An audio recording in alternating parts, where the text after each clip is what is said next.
అక్కడ అన్నదానం గానీ అన్ని మేము డబ్బులు ఇచ్చేస్తాం తాత మేము వాళ్ళకి పెట్టండి, ఎందుకంటే మన పిల్లలకి కలిసి వస్తుంది అని చెప్తున్నా.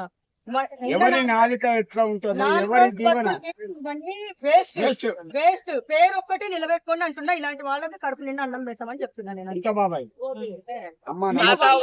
ఇవ్వాల్సిన అవసరం లేదు కాబట్టి దయచేసి చిన్న చిన్న ఛానల్ వాళ్ళు కూడా చెప్పేది ఒకటే ఒక మనవి, దయచేసి చిన్న చిన్న యూట్యూబర్లు కూడా మీరు కూడా ఎంతో సంపాదిస్తారు కాబట్టి అంతేగాని కాబట్టి ఇది పరిస్థితి. ఆయన ఏదో పెద్ద అయినా కాస్త పెద్ద అయినా ఈ వయసులో అయినా పని పోయి పని చేసి సంపాదించి అతను లేదు, ఆయనకి ఆ శక్తి లేదు, ఆ పని లేదు. కాబట్టి మనకు ఆ శక్తి బలం ఉంది యూత్ కి.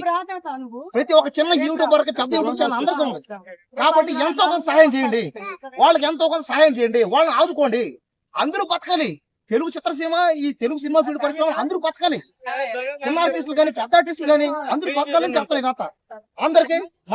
కేసీఆర్ సినిమాలు కూడా చేసిండు కదా, కేసీఆర్ సినిమాలు దాని గురించి ఒక రెండు మాటలు చెప్పండి. మీరు ఎప్పుడు కేసీఆర్ ని తిట్టేది, ఇప్పుడు అందులో కేసీఆర్ ని పొగిడింది కదా. ఒకటి బాగినండి, ఎవరు ఎక్కడ ఎట్లా మారుతారో తెలియదు, కానీ నా దగ్గర ఏ స్వార్థం లేదు. నేను ఏ రాజకీయ నాయకుడి దగ్గర సింగిల్ టీ దాకా ఇట్లా పిచ్చమడుకుంటా. బాబాయ్ ఒక రూపాయి 2 రూపాయలు ఒక 5 రూపాయలు ఛాయ్ తాగుతా, ఒక 10 రూపాయలు అంట. కానీ ఏ రాజకీయ నాయకుడి నీ దగ్గర 10 రూపాయలు అడిగా చెప్తా వినండి. రాజకీయ నాయకుడు అంటే 8 అక్షరాలు.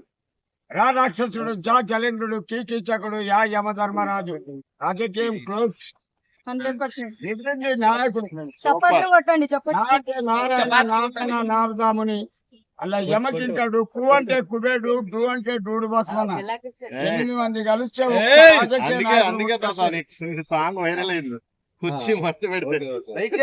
అయితే తినండి. వస్తున్నాయి. నవీన్ యాదవ్ గారు నడుస్తుంది. నేను రాజకీయాల్లోకి రాను బాబాయ్ అని అన్నా. నేను రాను, నేను డబ్బులు ఇస్తా, మనుషులను ఇస్తా.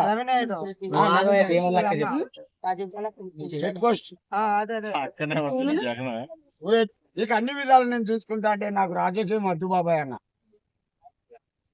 దండం పెట్టి సప్లైకి వచ్చేసిన. అంటే ఈ రాజకీయం అన్నది ఒక రొంపు నాకు వద్దు బాబాయ్. కాకపోతే బిచ్చం అడుక్కుంటా. ఈ రాజకీయంలోకి నేను రాను. అందరికో దండం, ఇంతసేపు ఆగినందుకు ఈ కుర్చీ తాత అందరికో దండం. దయచేసి మీకు